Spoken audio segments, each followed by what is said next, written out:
And now, Mystery Theaters.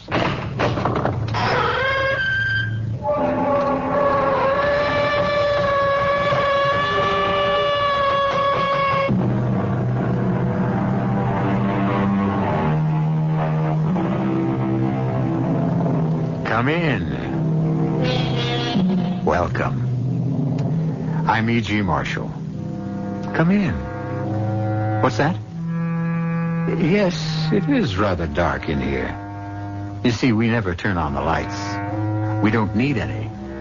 At the Radio Mystery Theater, all we illuminate is your imagination. We fill it full of ghostly radiations, mysterious emanations, the eerie glow of terrifying images.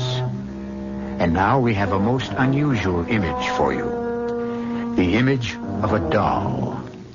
Yes, I said doll. And a very pretty one, too. Long, silky blonde hair, innocent, round blue eyes, a charming dress of taffeta and lace. This is the central character of the story you're about to hear. Of course, you're asking, what makes a doll an image of fear and horror?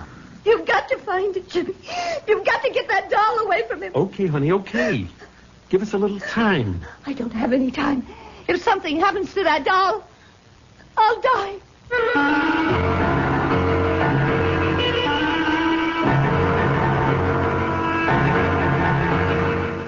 Our mystery drama, The Doll, was written especially for the Mystery Theater by Henry Slessor and stars Joanne Linville and Ross Martin.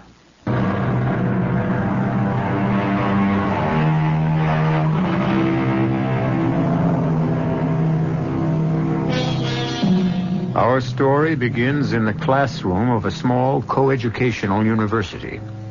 Not a very unusual setting. But today, these young men and women are hearing an unusual lecture. The guest speaker is Professor Eric Douglas, and the subject of his address is written in chalk on the blackboard. Let's step a little closer and see what it says. Homeopathic magic, ancient and modern. Let's be quiet and listen. For thousands of years, people believed they could injure or destroy their enemy by injuring or destroying an image of him. And so they made likenesses in cloth, in wood, in clay. The ancient Egyptians used wax. The wizards would take a drop of a man's blood, clippings from his hair, or parings of his nails, and knead them into a wax figure. You mean like a voodoo doll, Professor? Voodoo belongs to the modern era, but the idea is exactly the same. Once the doll was made in this fashion, the victim was at the mercy of the sorcerer. So, you see, the doll is really man's oldest toy and perhaps his deadliest. You mean that stuff really works? Well, that is the strangest part of all. Sometimes it works very well. You got to be kidding, Professor. Young lady, I wonder if you'd like to help me with a little experiment. Me, Professor? Yes. Will you come up front, please? Now, just for the fun of it, shall we make a doll? Huh? All right. Now let's see. What shall we use? Now this little towel will do fine. I'll just tie a knot to make the head.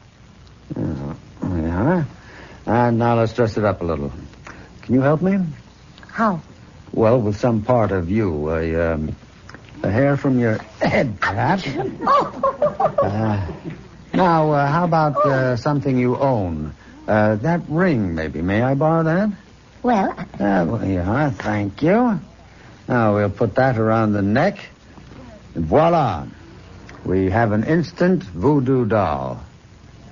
Fascinating, isn't it? To know that the doll is meant to be a representation of you? Now, look at it. I'm looking. Yeah, well, keep looking. Now, don't take your eyes off of it. You can almost see your face in the cloth, can't you? It's almost as if the doll is you. Whatever happens to the doll happens to you. You, the doll. You, the doll, sharing one body between you. One life, one destiny. I still think it's silly. All right. And let's see what happens when I take this letter knife. What are you going to do? Nothing. I'm merely going to plunge this knife into a meaningless piece of cloth. No, don't!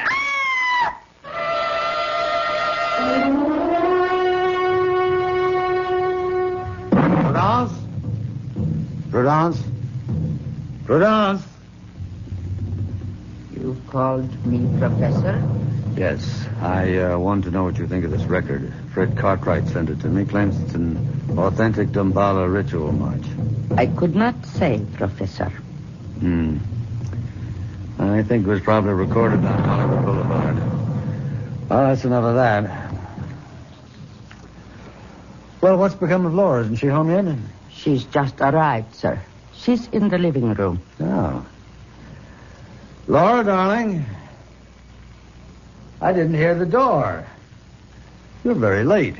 Oh, I'm sorry, Eric. The match wasn't over until 6. It went to 5 sets. And who won? You know you don't care the first thing about tennis. That's a young man's game, not for old birds like me. Oh, come on, stop that. You're far from old.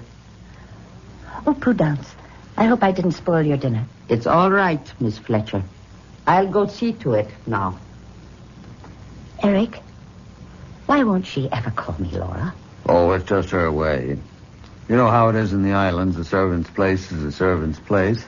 Tradition. It's more than that. It's resentment.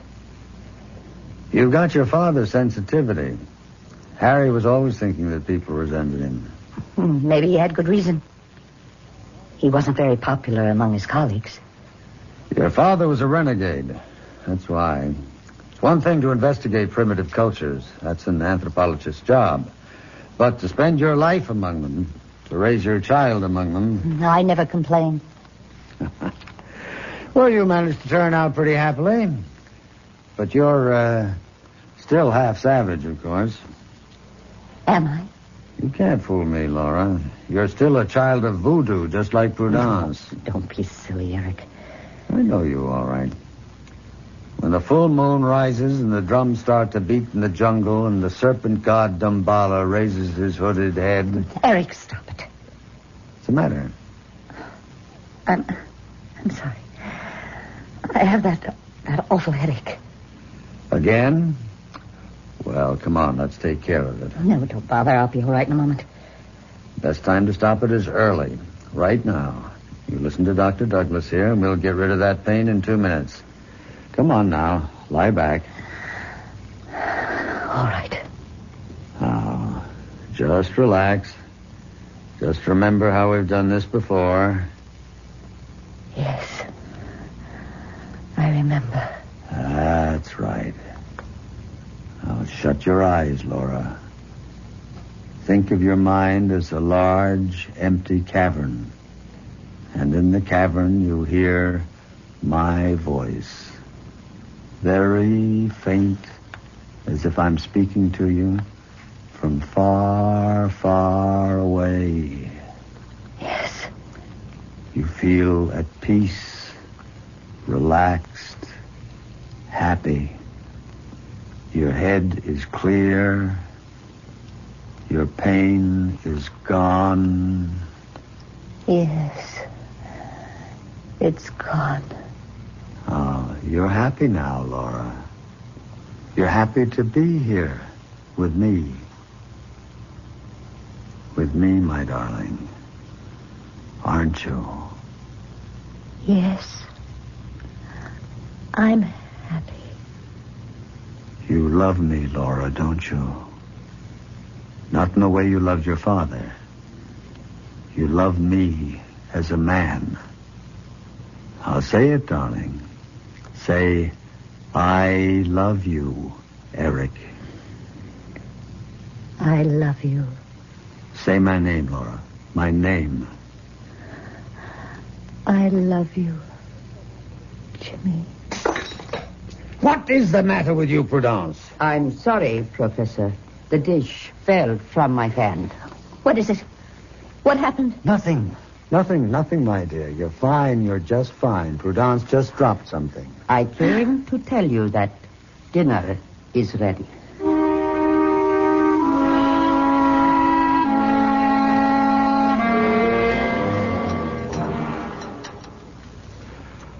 Well, so you had a good tennis game, did you?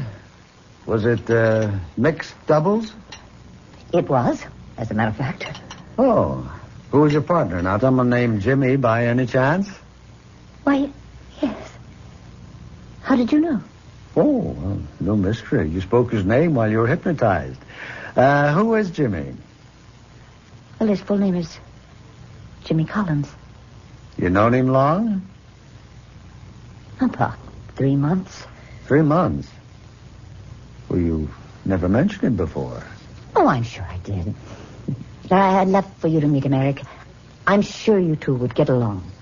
What's he do for a living besides mixed doubles? He's in Wall Street. Well. Maybe you've started choosing your friends more carefully, darling. I'm glad to see that.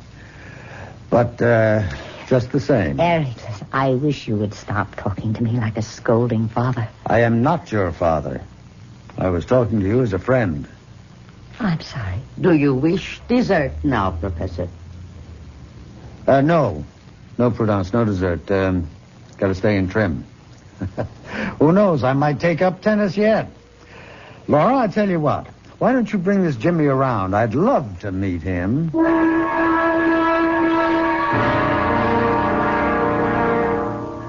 No, I'm afraid I don't know much about Haiti, Professor Burnside. I've never been to the island. Well, of course, Laura has told you of her life there. Oh, yes, she's told me all about it. In fact, you spent some time there yourself, didn't you? Yes, a few years.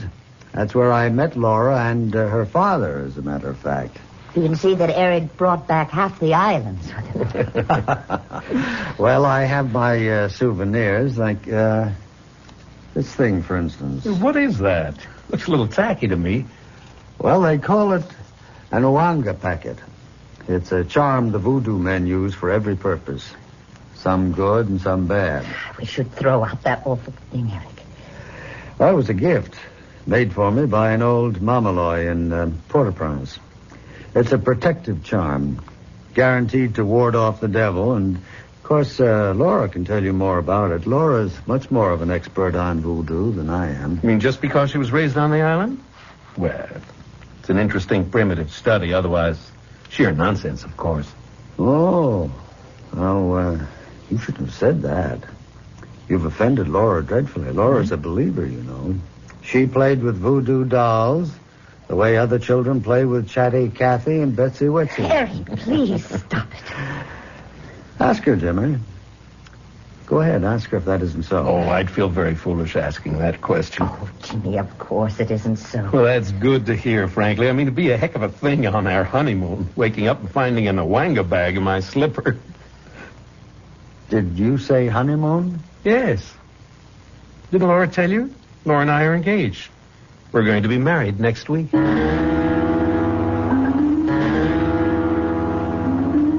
Professor, What do you want? it's late, Professor. After midnight. Leave me alone, Prudence. Go to bed. There is no chain strong enough to hold her. What'd you say? The girl is not of your blood. Why do you struggle to keep her? Prudence, I can't lose her.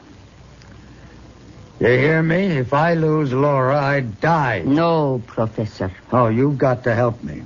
If you want me to live, you've got to help me. There is nothing anyone can do.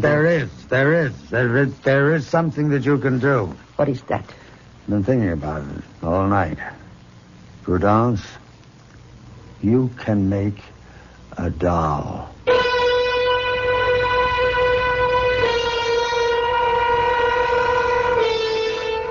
Well, what have we here? A four-sided triangle? Professor Eric Burnside, young Laura Fletcher, Jimmy Collins, a servant named Prudence. Or is this going to turn out to be a five-sided triangle with the fifth member of the equation, a doll? We'll find out what Prudence can do to help the professor in his emotional dilemma when I return shortly with Act 2.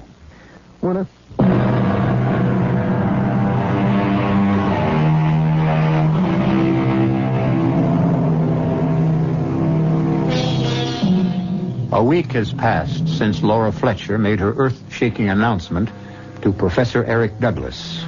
The announcement which turned the professor's world completely upside down. But for a man who has looked into the future and found it bleak and empty, Eric seems like a happy man at the moment as he listens to the sound of the Damballa ceremony and waits for Laura Fletcher to enter the room. Eric? I'm here. Laura. Well, let me stop this racket. Well, don't you look lovely? And don't you look well? Eric, I can't tell you how good it is to see you smiling. Well, I've got something to smile at, all right? Myself. I don't know what came over me that night, Laura. I just was not myself. I couldn't let you run off and get married without my blessing. And a suitable present, of course. A present? Eric, you shouldn't have. You've always admired this ivory charm, and I want you to have it. You and Jimmy. Oh, Eric. It's beautiful. It must be priceless. Well, it's not as priceless as our friendship. I wouldn't want anything to happen to that. Oh, thank you so much. Jimmy will be as thrilled with it as I am. I think we should talk before you go away, darling. I think we should talk about your father. What about him? I have to ask you this, Laura. Whether or not you've ever told your fiancé the full story. I've told him quite a lot. Including the way it ended for him? Don't talk about it now, Eric. Please. You know, I still blame myself. I knew that Harry wasn't right in the head. I could see the signs. And I shouldn't have let it go as far as I did. Please, Eric. You know that I cannot bear to remember that time. I know. You were only 14, but you witnessed it all.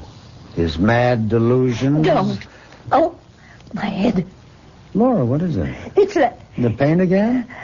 Yes. Oh, poor darling. Here, come on. Lean back. It happens every time I remember my father. Shh. No. Don't talk. Just lean back. Relax. Close your eyes. Yes. Thank you, Eric. Thank you. Now breathe deeply, darling. Deeply. Now, you remember how we do this together. How we make the pain disappear. How you clear your mind of everything but the sound of my voice. Yes. You can't hear anything but me now, Laura. Just my voice echoing in your mind. You're asleep now. You're so deeply asleep that you won't waken until I tell you. You won't know anything but what you hear me say. Do you understand? Yes. I understand. That's it, my darling. Deep. Deep. Deep. Prudence? Prudence? Yes, Professor. I'm here. Bring it to me. No, Professor, this is wrong. Bring me the box, Prudence. Very well. Here. Yes. Yes, Prudence, a beautiful doll. That's a beautiful likeness. Laura? Laura? Open your eyes. Yes. What do you see, Laura? I see. Oh!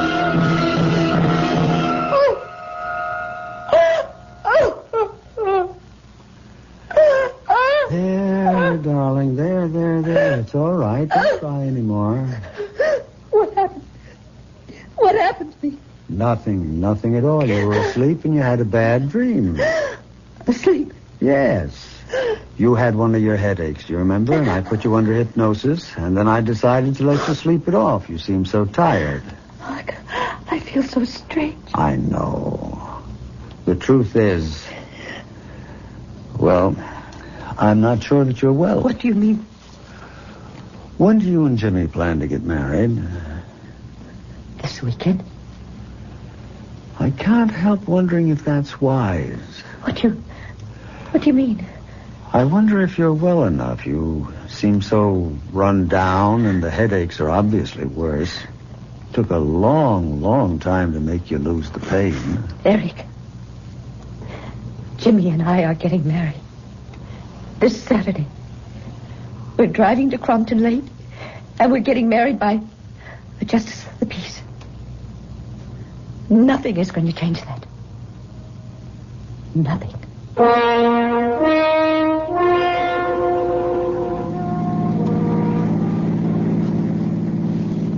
You sure you feel okay, Laura? Yes, I'm all right. Hardly said a word since we started out. Well, a girl doesn't run off to get married every day of her life. They need time to reflect. Haven't changed your mind, I hope. No, I haven't changed my mind. Well, then what's that cold sweat all about? It's not another one of your headaches, is it? No, it's just nerves. It's bridal jitters. Now, maybe if you didn't drive so fast. I can't help it. I'm in a hurry.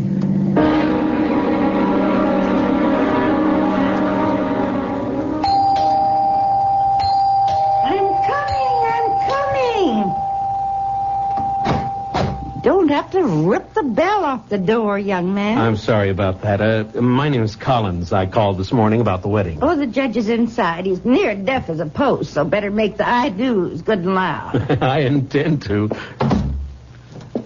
Oh, come in. Come on, come in, folks. Mama will act as witness. Fine. Young lady, you stand here, next to the young man. Honey, are you all right? Oh, yes, I'm fine. You sure you wouldn't like a glass of water? Oh, no. No, thank you. Steady, honey. It only hurts for a minute.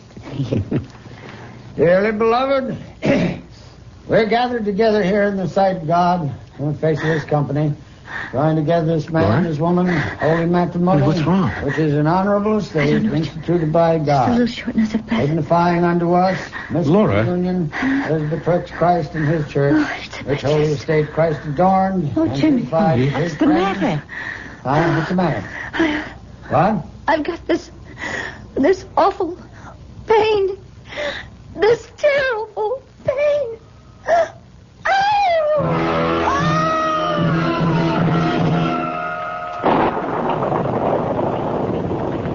It's raining. Oh, Jimmy. I'm so Oh, sorry. honey, now come on. Don't be sorry. Just take it easy, that's all. That's what the doctor said. I do feel better now. Much better.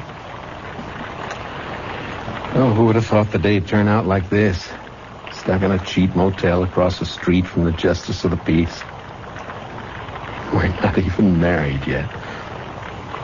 And it'd be deliciously sinful if it weren't for this miserable room. Jimmy. What is it? Oh, God. Jimmy, help me. What's the matter, honey? Is the pain again? No, it's something else. Jimmy, I have to get up. Oh, come on, I have stay to in get bed, up. darling. You heard the I doctor. have to move. Laura! Jimmy! Oh, Jimmy! Lord, you hit the wall. I can't stop myself. Oh, Laura, stop. Hold me, Jimmy. Hold me. I can't stop Come on, myself. don't bite me. Don't bite me. Stop. Flinging yourself around this way. Oh, I can't help it. I can't. I have to move. Look out for the table. What's happening to me? I have to get some control of myself. I don't Laura. belong to myself anymore. Laura.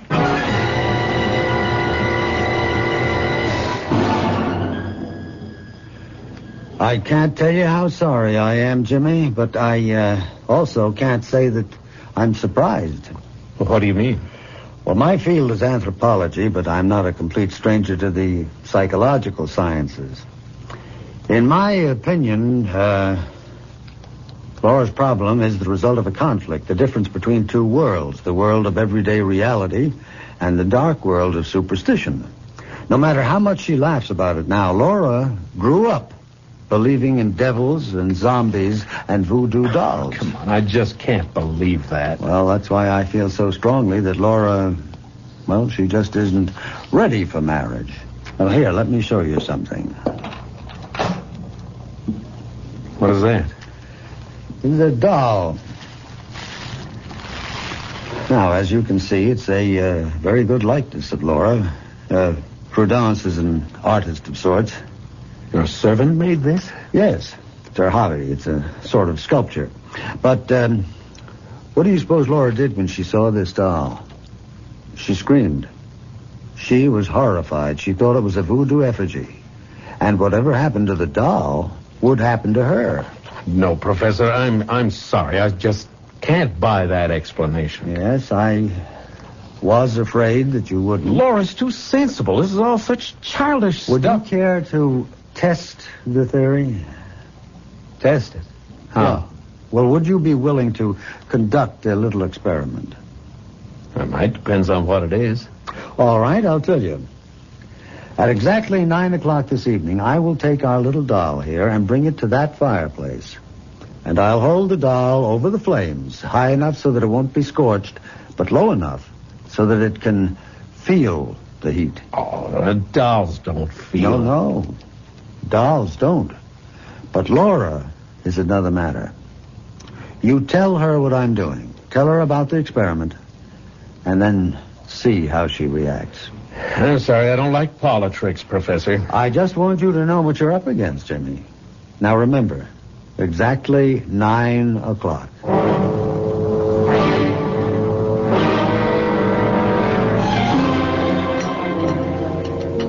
I don't understand you sometimes, Jimmy. I mean, I know you saw Eric. You told me you were going to. All right, I saw him. And? He just told me a lot of nonsense, that's all. About me? And my father? About you and voodoo dolls. What did he say exactly? Laura, why did he have that doll made? What doll? You know. The one that looks like you. What are you talking about? You said you saw it, didn't you? No. I never saw any such thing, Jimmy. He must have been joking. He must have been putting you on. I saw the thing, darling. You what? I saw the doll. It was about this big and obviously hand-carved and... Well, it did look like you, Laura. Same long blonde hair, blue eyes, very much like you. That woman knows how to carve. Woman? You mean Prudence? The servant? Yes, that's what he said. And she made the doll, and that you actually think... Laura, you can't believe in voodoo. Not really. Oh, dear God. Then that explains it. That explains everything. What? The pain in my chest, it was like the thrust of a needle. Oh, now, come on. And the way I lost control as if I did... Like I was being flung about like a doll. It was exactly like a helpless doll. Now, cut that out. You know that isn't so. You're just convincing yourself of this nonsense. It's all in your mind. But what else explains it, Jimmy? What else? As long as he has that doll, he has me. Shh. Honey, please. That's crazy. You've got to find it, Jimmy. You've got to get that doll away from me. Okay, honey. Just give us a little time. I don't have any time. If something happens to that doll, I'll die. No, Laura, you can't really believe that. I want you to prove that isn't true, and you can tonight. What do you mean? That nutty friend of yours said he was going to try a little experiment tonight, just to prove the point to me. Well, I want you to disprove it. What sort of experiment? He said that exactly 9 o'clock he was going to take the doll and bring it to the fireplace. Oh, no. He said he was going to hold it over the flames high enough for the doll to feel the heat, and he said you'd feel it, too. Oh, Lord, Jimmy. Well, what time is it? It's 20 of 9. We'll get out of here. No. We'll go back to my place and we will prove him wrong, darling. Prove him a liar. Oh, God. I'm getting warm. I'm getting terribly warm, Jimmy. That's your imagination. No, it... Oh, honey, he said 9 o'clock. Wait a minute. The watch isn't going. Jimmy, look. That clock on the wall, it is not. Oh, for Pete's sake. Oh, Jimmy, it's happening. It's really happening. Lord, no, don't. Come on, you've got to fight this. It's only suggestion. It's hypnosis. He's killing me. He is burning me alive. Honey, no, darling, no. Stop it, Jimmy. I'm on fire. I'm on fire.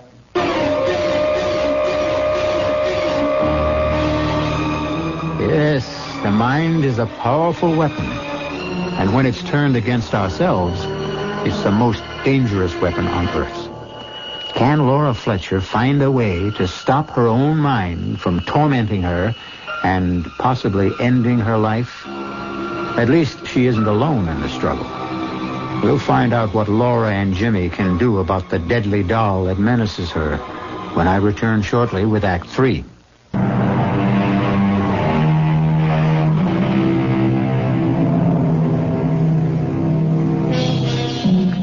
Professor Douglas's experiment has succeeded only too well. And it's also succeeded in convincing Jimmy Collins that something has to be done to save the sanity and even the life of the woman he loves. And that the best place to be in would be the home of Eric Douglas, his servant Prudence, and the doll itself. Oh. Hello, Miss Fletcher. Hello, Prudence. Is Professor Douglas home? No, miss. He's gone. Gone where? On a lecture tour. He took the early morning train not half an hour ago. When do you expect him back? Not for days, he said. Prudence, I have to talk to you. Please let us in. Yes, miss. Prudence, when my fiancé was here the other day, the professor showed him a doll. A doll, miss? He said you made it. I made no doll, miss. I saw it, Prudence. It was in a black cardboard box about this big. And he took it out of this break front here. I know nothing of a doll, sir. All right. Suppose we look for ourselves. Please, sir. Jimmy, is it there? No, it's empty. Please. I cannot allow this. All right, where's the doll, Prudence? I don't know. Please, you have to help me, Prudence. You don't know what he's doing with that doll. He's making voodoo magic with it. Do you understand? I am a Christian, Miss Fletcher. You know what I'm talking about. He's putting a spell on me, Prudence. He's using that doll you made to make me do his bidding. He wants to stop me from marrying. He thinks only of your happiness, miss. You are like his daughter. He is torturing me. Would a father torture his own child? You've got to help us find him, Prudence. You must know where he's staying. I'm sorry. I know nothing. All right. Then the least you can do is give him a message. You tell him for me, for both of us, that his game isn't going to work. That Laura and I are leaving too, and we're not coming back. He'll never see her again. Did you get that? No matter what he does, he'll never see her again. Did you get that? No matter what he does, he will never see Laura again.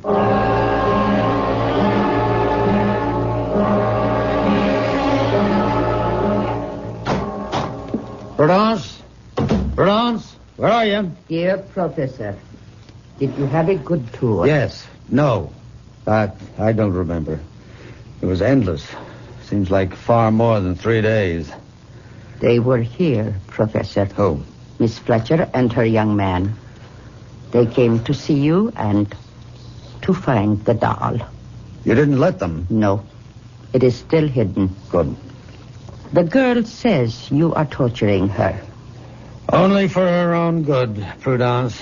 I swear that. This man Collins is wrong for her, and I had to prevent the marriage. Why, Professor? Because her father asked me to watch over her, to protect her. That's why I asked you to make the doll, so that I could trick her into believing that I had some control over her. Nothing else would have worked. It was not a trick. Of course it was, Prudence. No, Professor. The doll was made because Dambala commands, with her image, her hair, a drop of her blood. Now the girl and the doll have become sharers of the same soul. Prudence, you're slipping back into the jungle. Doll has no powers. Laura reacted only to suggestion. The doll is her. She is the doll. Only the sorcerer can break the spell. I'm tired, Prudence. I can't cope with mumbo-jumbo tonight. Professor, lift the spell from the doll. Oh, for heaven's sake, there is no such thing, Prudence. Call the girl. Tell her I will ask Dambala Uida to unchain her spirit from the doll. No, I will not do anything of the kind. Why? Because you don't want her to marry? That's right. Because you want her for yourself? What kind of talk is that? I'm more than twice her age. But you still want her. I have eyes. I have ears. I will call the girl. I will tell her that the doll is here. And that you will lift the spell from it. Stop that. Put that phone down. Now, you stay out of this, you hear me? I made the doll for you. Now I will unmake its evil. I told you to put that phone down. Sean. Now stop. You're scratching my face. Look what you've done, you witch. You've drawn blood. I'm sorry. I did not mean... You have meddled enough in my life. Now get out of here. I don't want to see your ugly face again. I want you out of here by tomorrow morning. Do you hear me? Yes, Professor. I heard you.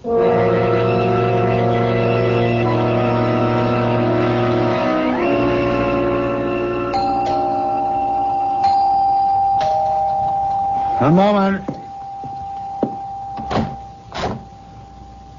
Laura. Hello, Eric. You know Jimmy Collins, of course. What are you doing here? Sorry to be such early arrivals, Professor. We wanted to make sure you didn't go off to another lecture this morning. I have nothing to say to you, Mr. Collins. Don't plan to stay long, Professor. Only until you give us that doll. The doll? That's right. But for heaven's sake, you're really serious, aren't you? You really believe that doll has some mysterious powers. It doesn't matter, Eric. I'd just feel better if you'd let me have it.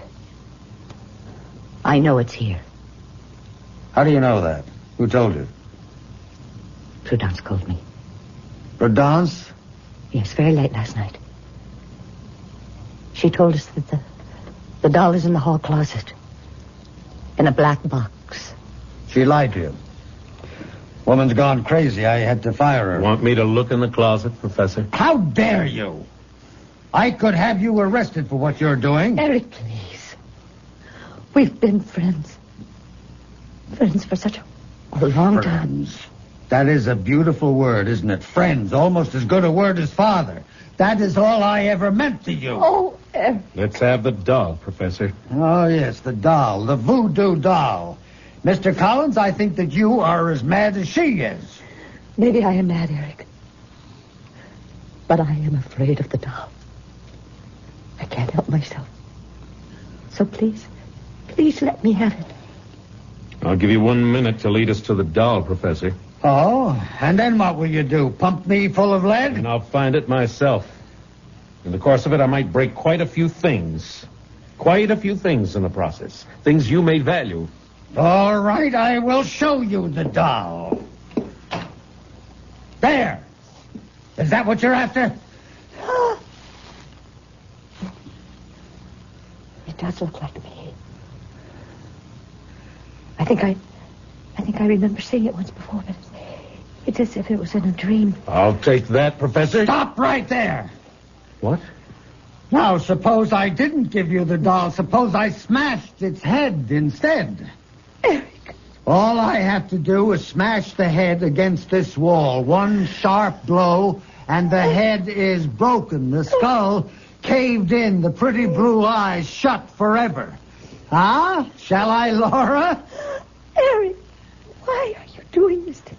You smashed my life, didn't you? You didn't care what happened to me? Oh, Eric, but I do care. You walked out with him. You left me for him. Well, here's what he... then... you, Laura. Eric, what's the matter? Jimmy, what's the matter with him? My chest... Jimmy! It's a heart attack. I think he's dead. Oh, my God. Are you sure? Look at his face. Oh, no. There's no sign of a pulse. He's gone, Laura. Oh, no. Lord, just like that. Must have been the excitement. No, it was not. Prudence. The spell is lifted, miss. When the sorcerer dies, the spell dies with him. What's that in her hand? Prudence, what are you doing with that knife? It was the only way, miss. Wait a minute. She's got something else. Some kind of doll. Prudence, you didn't. His skin and his blood from my fingernails. His curse from my lips and heart. Oh, Jimmy. How horrible. She killed him. Oh, no, Laura, no. It was a coronary. Only a coronary. I think. Well, personally, I don't think I'll ever trust a doll again. Not Raggedy Ann, or Betsy Wetsy, or even that paper doll they used to sing about. Of course, there's no question in my mind that Professor Douglas died of natural causes as opposed to supernatural. There's a great deal to be said for the power of suggestion, which, of course, is why you're about to hear the following suggestion.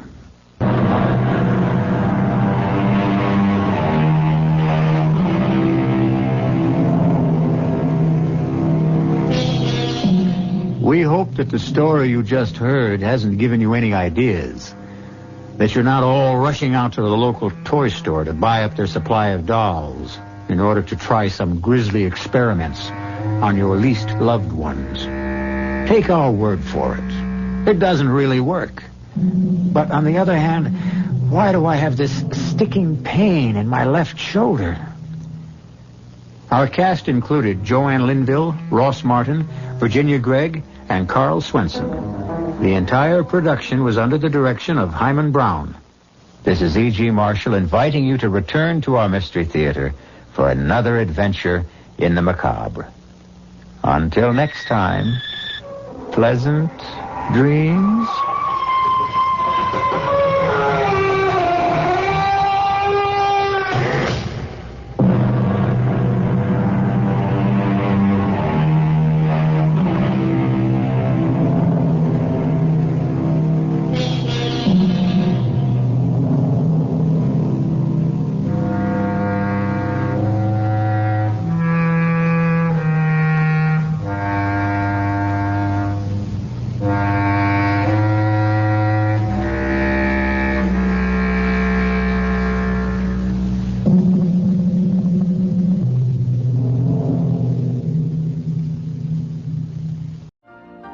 You've been listening to the OTR Gold Network. Find more classic radio at otrgold.com.